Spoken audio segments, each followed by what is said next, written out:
do lỗi ông hết á. Chứ không phải là nghĩ cái đất này đất y chang mà một đám bên kia là 3 lira này lấy rồi bán cho người khác rồi đúng không?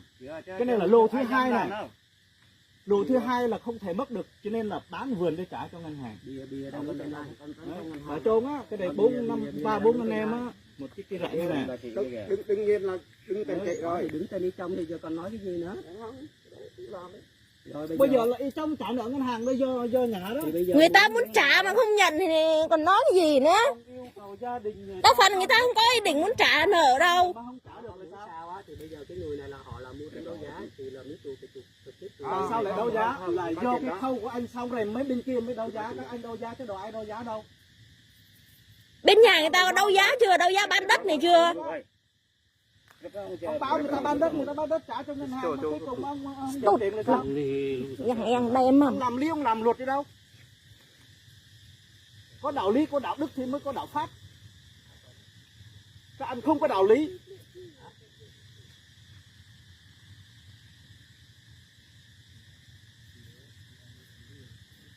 Đạo lý không có đạo lý, không có đạo đức là không làm thì được gì cho nhà nước cả. Luật cái gì nó cũng sẽ hỏng hết, đúng không? Có đạo lý, có đạo đức thì mới làm được luật chứ, luật nó mới thành quả của luật chứ. Anh báo người ta chục lần mà đến cho anh trả anh báo phía án này nọ đầy đủ rồi, cuối cùng người ta trả mà anh không nhận tiền thì sao? Anh nghĩ cái này đi.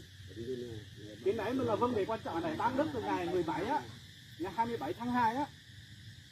Đến lúc tiền trả là 14 tháng 3 mà. Bây giờ tự nhiên bây giờ người ta lấy gì mà xong lấy đất người ta trả cho ngân hàng được mà tại sao lại không muốn cho người ta trả mà bây giờ muốn lấy đất là sao?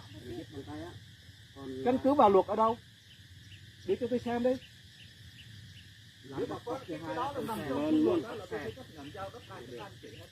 Cái này là người nhà hết, mất 100 triệu rồi đó.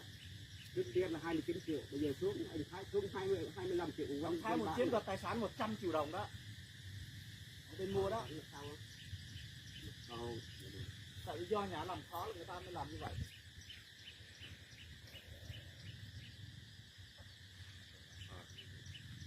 Đạo lý, đạo đức ở đâu được ha?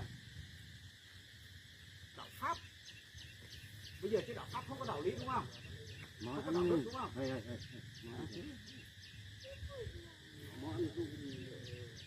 Nhà phố phải rần để phòng tàn phố của ngày về của bằng lục cú ấy. Cái nhà kéo không một này giả sử lại ít là vịt la lại mà tất nhiên phải có chi lăn thì nói cái tôi mất la mới được làm bạc lực được.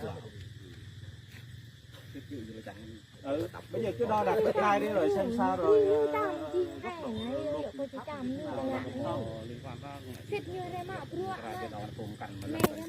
ông lọc ông đồ đi ông lọc những gì tôi nói là trong cái chuyện đó rồi bình thường nói sai gì hết. Tôi người đồng bào thiểu số không hiểu luật không biết cái gì hết. Cô nghe ra Nói như thế này cô mẹ làm đồ này là mặn tốt nhà nạ rồi cô ba nạ mà rồi và độ tung nộp rồi tí thế là sao đại tìm được này mà sao mà buồn bên hồ ông lộc có quyền đo bây giờ không có đạo lý không có đạo đức bây giờ chỉ là đạo pháp mà thôi đúng không?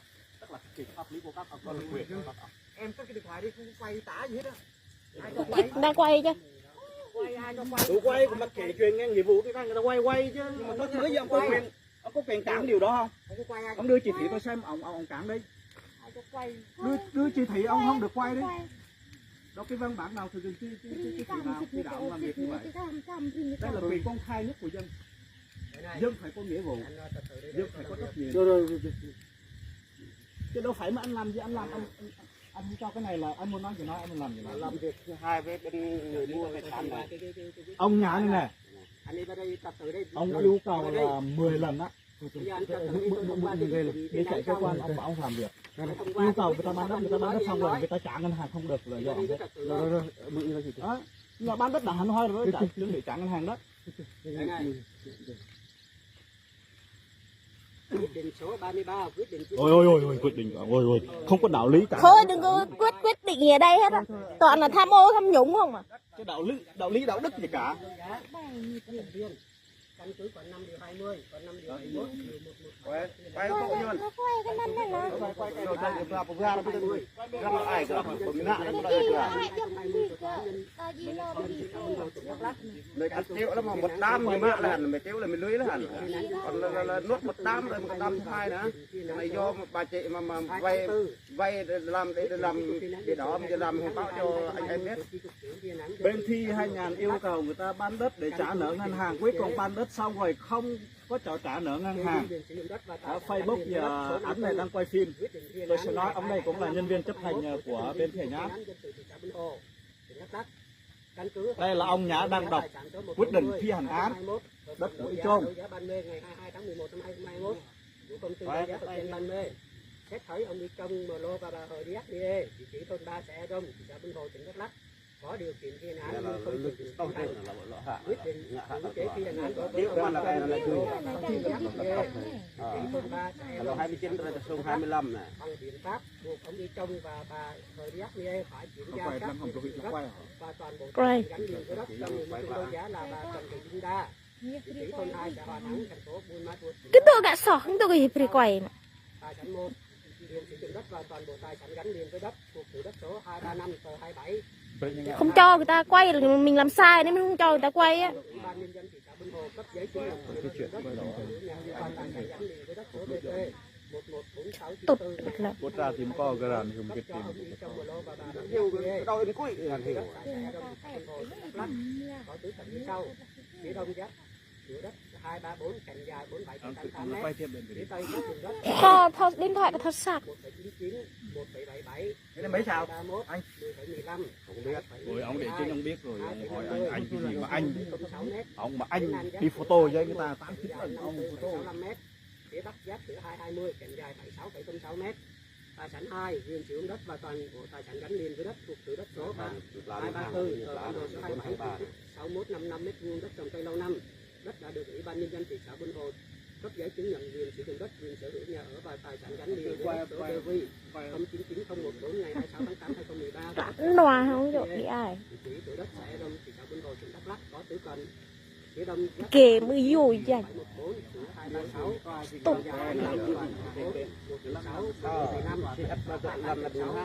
6 mét. Phía tây giáp thửa 220 Đầu là 225 triệu.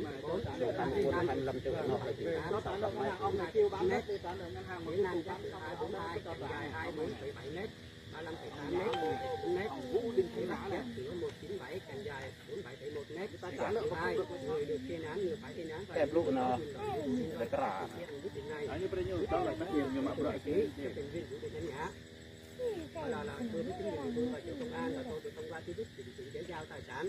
Bây giờ tôi với lại đại diện chính quyền địa phương với người mua chúng đấu giá tài sản là đi xác định cái ranh giới. Rồi xong rồi ok đúng không?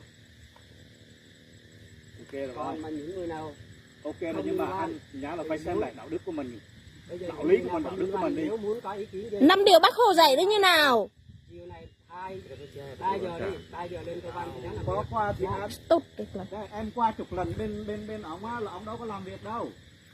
Mà ông nói bây giờ chiều nay qua nữa là qua hỏng hay là qua cái gì? Rồi. Ông qua ông nói xuông á, ông nào ông nói xuông á. Tới cơ quan ông đâu có nói cái gì đâu. Rồi bây giờ mai lên lại đi, mốt lên lại đi. Đi cả chục lần á, thi hành án á, chỗ cạnh bệnh viện Hòa Bình á. Tại sao là như vậy? Đạo đức, đạo lý của ông ở đâu vậy chứ? Đạo pháp nó thực hiện hai cái đó xong rồi mới tới đạo pháp. Cái gì luật nó gần đúng. Luật á là nó gần đúng nó thể thành luật. Chứ đạo pháp của các anh là muốn làm anh làm đo đạc hết đi, bao nhiêu cây cà phê ông đếm luôn đi.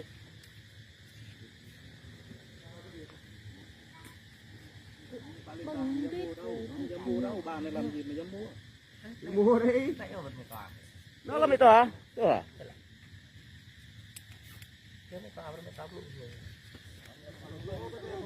Gọi từ là nằm lực lên. Cái bộ này làm đôi cái hụi. Ủa hôm nay vô cái hụi mai này. Nó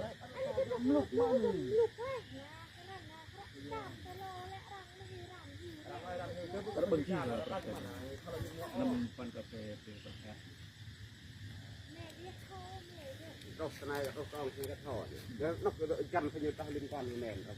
Ngày mã lần cũng ít nhá, cũng ăn là phải lên to trả thì. Lần mà chừng cái cam hàng ta bị đói chừng tầm pha tuổi ông tê chừng. Lần này là lần bị mà ý. Do cả mẹ. Nhưng mà bây giờ đang cùng năm cũng ăn. Nằm phải vô với đó nè. Anh chừng cái này chết ta là bị cản, chết ta cái ngân hàng là gì? Chết ta mà, chừng cái nhà nó ngặt này. Lần thị là mà lần. Vươn thị đàng hoàng là 27 tháng 2, 14 tháng 3 bị trả ngân hàng. Ấy, thế là bán đất luôn. Ông cuối cùng lên chào ông nói là chào được. Ông nói là may lên đi, mốt lên đi, kéo dài mấy tháng trời luôn, tới bây giờ là mình xị vào ăn ít tốt với cùng thâu cái anh có nào cầm tí ông eo còn, chỗ này gần, chỗ tí lần tí lần tí dân hợp lệ, mà bộ leo, cái bàn leo, cái em phụ nữ rồi, bàn nước bây giờ là mua trong bàn khác rồi, này là đồ, cô chỉ phương này là dạy rau, cái rau bột mà, nếu con không là đây mới có lần thì cô hay là canh tặc lần thì, cái bây giờ thì quét này bây giờ, tí hiện tại bây giờ, này là nhiều bề bề kêu lại tí lại để ăn lưới chừng gì.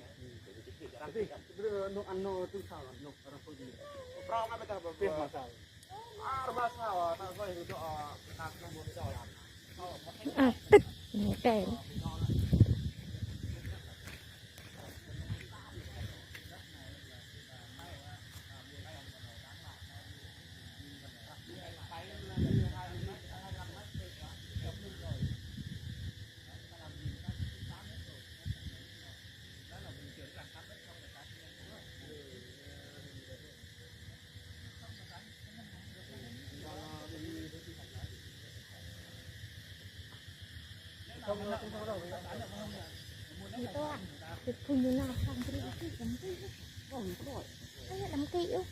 kỹ giặt tham à ra đâm ruột kỹ ô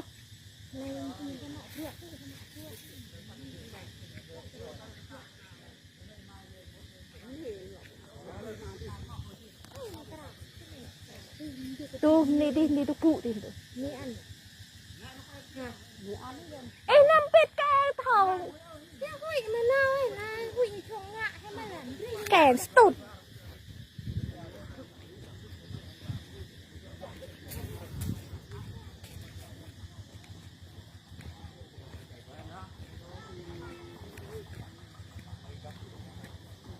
lô dạ nó hả tên là khả quay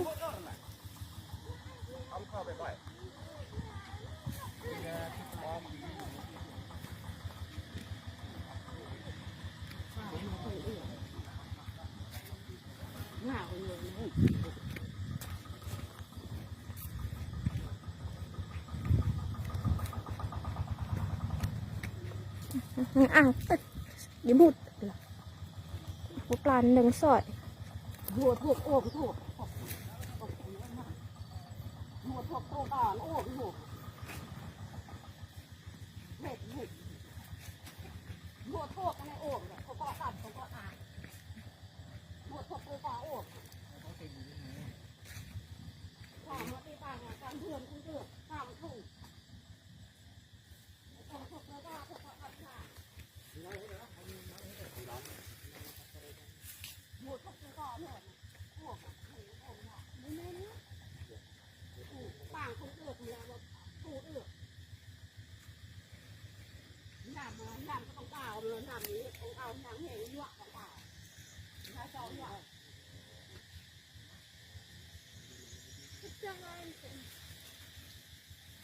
bằng không trỏ là thu cái trỏ luôn cái phun thăm ô hại là cái chị phải nhầm pha tăng phải nhủ là về ôm cái trộn nhà luôn quá khét người ôm ôm tăng tật mình không chịu bảo mình tăng nó không cho bà nó tao không có câu ăn mà tăng hiệt tăng cho cái về tăng cho trong con của cô hả? này nó đặt cái mình à tăng 2 chỗ rồi mình to cái chỗ ăn ở mình ôm thuốc của mình còn mình làm chỗ này mình ôm thôi mình mua thuốc cái đó không có trả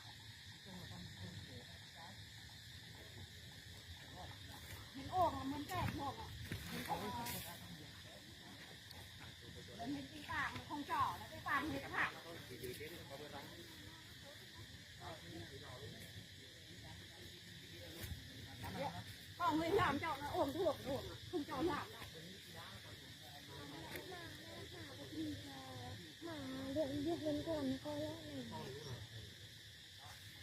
Bảng lại được, mình bảng nó không cho bảng. Thì như thế chị làm thì như thế này này. Đất người ta bán không được, mình cầm cái số đỏ thôi mà bán đất người ta được. Còn mình làm cho nó mình cảm được. Mình không con được, không thuộc con được. Mình không sợ cái này. Nhà nghèo là ruộng, nhà nghèo là cho bà. Nhà không có cái thành ruộng này. Dạ. Cho thằng nó hoài nhà, làm cho bà.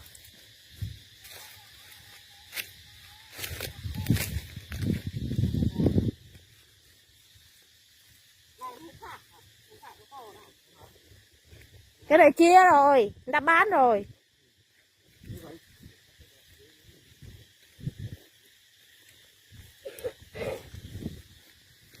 Mình đi bảng mình không cho, không chỉ, không nhận. Bảng phải được, ăn một rượu mình uống thuốc nó được, ăn một mình đã học đấy, mình cho học thuốc.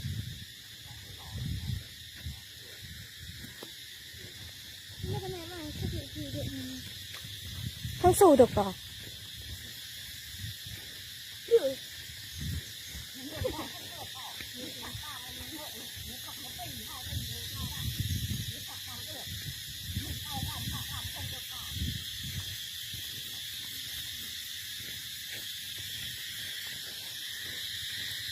Thật là thật là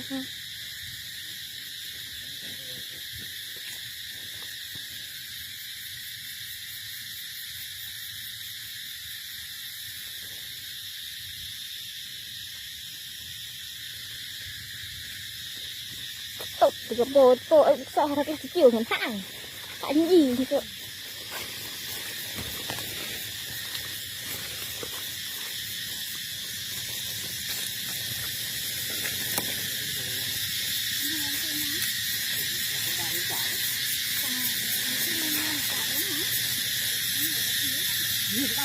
Đang hưởng không trả, đi thùng nó trả hưởng. Làm chuyện mình nhà hưởng. Nó cao không biết nó như hẹp nó nhọn nó vào. Hẹp mình mua thuốc cho mình uống.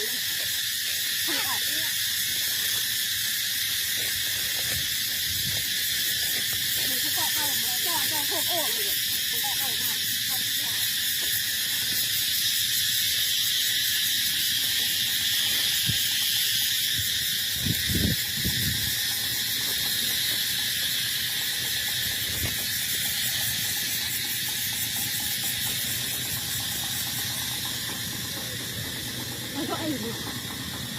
Ờ.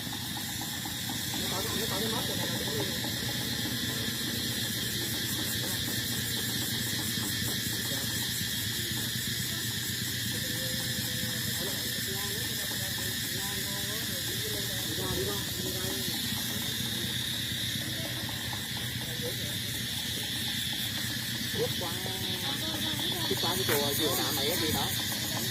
Đạm cao cao đạm này cao cái đứa này cao đó.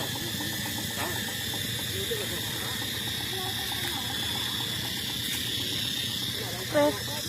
Cái bơ nó bỏ lò đấy chị nó. Đó. Cái chụp cuốn đéo ấy.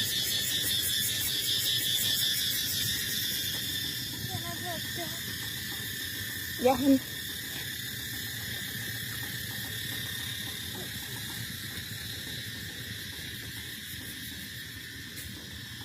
Là giờ liên quan đóng con là đi ra gia đình.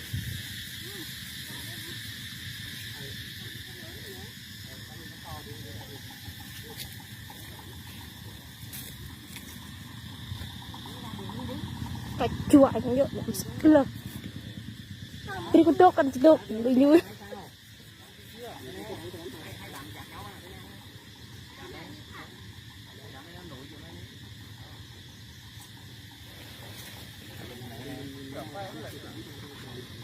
nó nổi đuôi với nhau mà. Anh thưa cứ ô.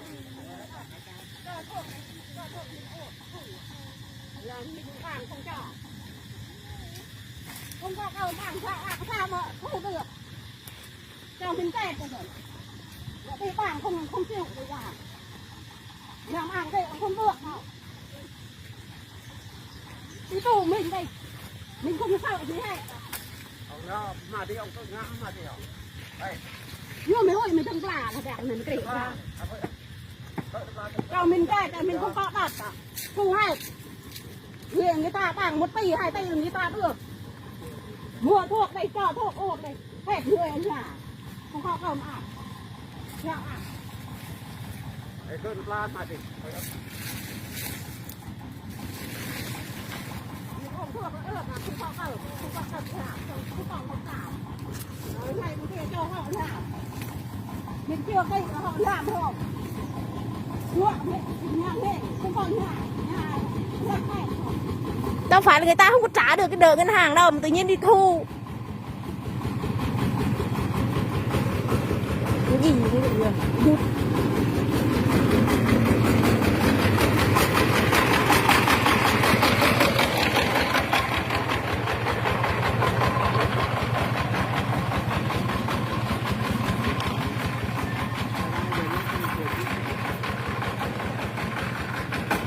Cái máy của à?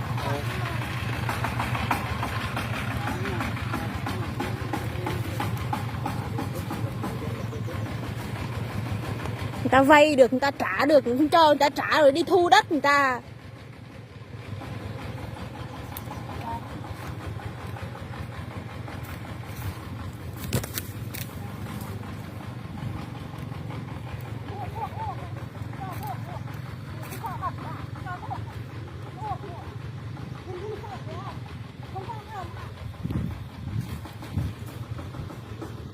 Đất người ta vay người ta trả được, tự nhiên không cho người ta trả rồi tự nhiên đi thu đất người ta làm gì? Ông đó biết rồi, ông nhà chưa biết cái giấy Cái tù mình đây, mình không có cầm à. Cái tù đây. Lại chạy cái thôi tù. đi về đây rồi có gì nhà lên liên lạc lại sau nhá. Để làm có đạo lý có Thu hết rồi, không cho mình trả. Lừa à. Cho mình chạy luôn, không có ở nhà. Ngại cái ai chừng hẳn à? Cắt này mà phải bị rẻ mà anh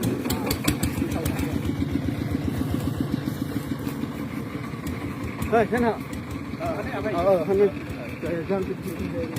Là hôm qua em nhậu chứ? Hôm em nhậu thì từ nào không nào?